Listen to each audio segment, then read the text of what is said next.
Hey everyone, this is Paramita. Welcome back to my channel.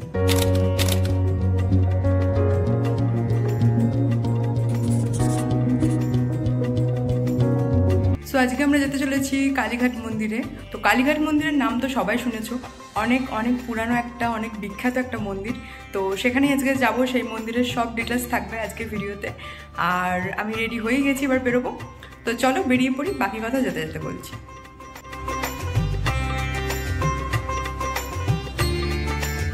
যেতে যেতে তোমাদের জানিয়ে দিই যে তোমরা কালীঘাট মন্দিরে কিভাবে পৌঁছাবে। কালীঘাট মন্দিরে যাওয়ার সবথেকে ইজিয়েস্ট ওয়ে হচ্ছে মেট্রো। তো কালীঘাট মন্দিরটি যতীন দাস পার্ক আর কালীঘাট মেট্রো স্টেশনের ঠিক মাঝখানে অবস্থিত। তাই তোমরা যতীন দাস পার্ক বা কালীঘাট মেট্রো স্টেশন যে কোনো একটাই নামলে সেখান থেকে 3 থেকে 4 মিনিটের হাঁটা পথেই পৌঁছে যাবে কালীঘাট মন্দিরে। তোমরা চাইলে এখানে বাসে করেও আসতে পারো। তো বাসে করে আসার জন্য হাওড়া থেকে কালীঘাটগামী বাস ধরে তোমাদেরকে নামতে হবে রাসবিহারী ক্রসিং বা হাজরা ক্রসিংয়ে। চলো পৌঁছে গেছি কালীঘাট মন্দিরে, এবার তোমাদেরকে পুরো মন্দিরটা ঘুরে দেখাই।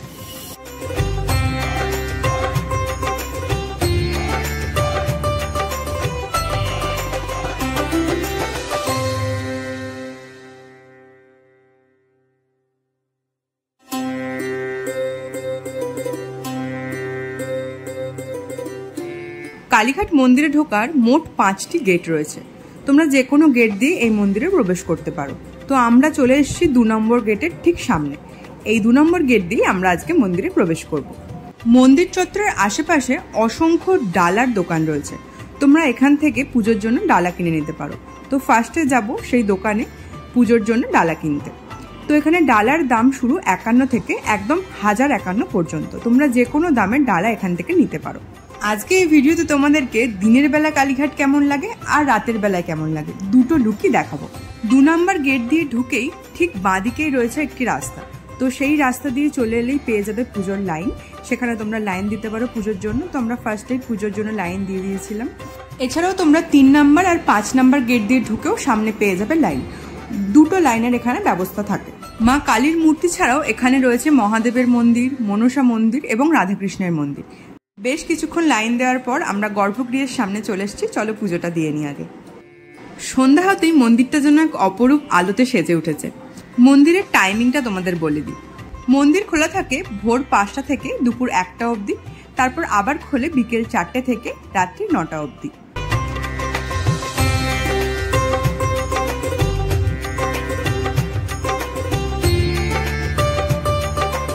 চার নম্বর গেটের ঠিক ডান দিকেই তোমরা দেখতে পাবে এই অপূর্ব সুন্দর জায়গাটি। এখানে টেরাকোটা কাজের মাধ্যমে দশমহাবিদ্যা দেখানো রয়েছে। আর সাথে এখানে যে পুকুরটি দেখতে পাচ্ছ এটি হলো মায়ের কুণ্ড পুকুর। মন্দিরে পুজো দেওয়ার জন্য এখানে তোমরা নিজেরাও পুজো দিতে পারো বা পুরোহিতদের মাধ্যমে পুজো দিতে পারো। পুরোহিতদের মাধ্যমে পুজো দেওয়ার জন্য খুব তাড়াতাড়ি ওনারা ভিআইপি লাইনের মাধ্যমে তোমার ব্যবস্থা করিয়ে দেবে পুজো দেওয়ার। কিন্তু সেক্ষেত্রে পার পার্সন ওনারা 100 থেকে 200 টাকা চার্জ করেন। তাছাড়া আরও রয়েছে পুরোহিতের দক্ষিণা। মন্দিরের মাথায় যে 3টি কলস দেখা যায়, এই কলসগুলো কিন্তু 5 কেজি সোনা দিয়ে তৈরি। 4 নম্বর গেটের পাশেই রয়েছে 5 নম্বর গেট। আর 5 নম্বর গেট থেকে ঢুকে বাঁদিকেই দেখতে পাবে তোমরা এই মহাদেবের মন্দিরটি।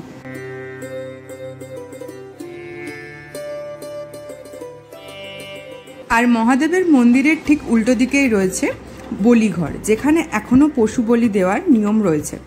কালীঘাট মন্দিরে মঙ্গলবার আর শনিবার পশু বলি এখনো অবধি দেওয়া হয়। আর এই বলিঘরের ঠিক সামনেই রয়েছে নাট মন্দির।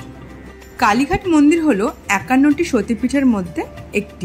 এখানে সতী মায়ের ডান পায়ের আঙুল পড়েছিল। 5 নম্বর গেটের একদম সোজাসুজি এই জায়গাটাতেও পুজোর জন্য লাইন দেওয়ার ব্যবস্থা রয়েছে।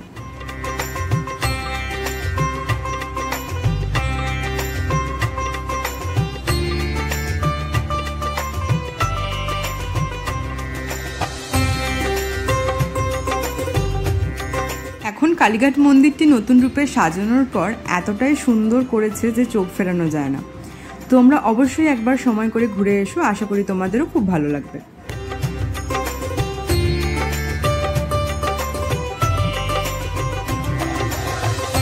তো আমাদের পুরো মন্দির চত্বরটি ঘোরা কমপ্লিট। চলো এবার যাওয়া যাক। তো এখানে হচ্ছে স্কাই ওয়াকের কাজ। তো এখনো কাজ কমপ্লিট হয়নি পুরোপুরি। তো এর নিচেই দোকানপাটগুলো বসানোর ব্যবস্থা এখন রয়েছে। দেখে বোঝা যাচ্ছে এখনো কিছুদিন লাগবে কমপ্লিট হতে, তো তখন আরও ইজি হয়ে যাবে মন্দিরে আসা। মন্দির থেকে বেরিয়ে এখানে তোমরা নিরামিষ বিভিন্ন দোকান পেয়ে যাবে। তো আমরা এখানে একটা দোকানে ঢুকেছি কচুরি খেতে, তো চলো একটু পেট পুজো সেরে নিই। তো এই হিঙের কচুরিগুলো এক প্লেটে 4টে থাকে আর দাম হচ্ছে মাত্র 40 টাকা, আর খেতেও খুব সুন্দর ছিল।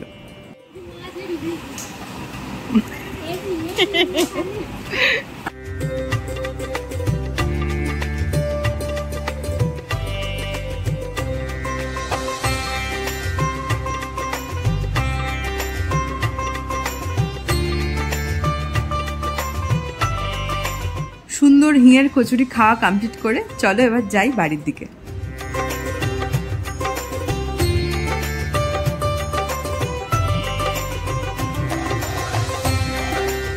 সো এখন বাজে 9টা আর এই জাস্ট বাড়ি ঢুকলাম। অ্যাকচুয়ালি গাড়ি পেতে একটু লেট হয়ে গেছিলো, তাই ফিরতে একটু লেট হয়ে গেল। পুরো মন্দিরটা তোমাদের ঘুরে দেখালাম, নতুন রূপে যেভাবে সেজে উঠেছে কালীঘাট মন্দিরটা, খুবই সুন্দর লাগলো। মন্দিরটা বাইরে থেকে অপূর্ব সুন্দর দেখতে লাগছে, এখন যেসব মানে কারুকার্য করে মন্দিরটাকে নতুনভাবে তৈরি করেছে তার জন্য।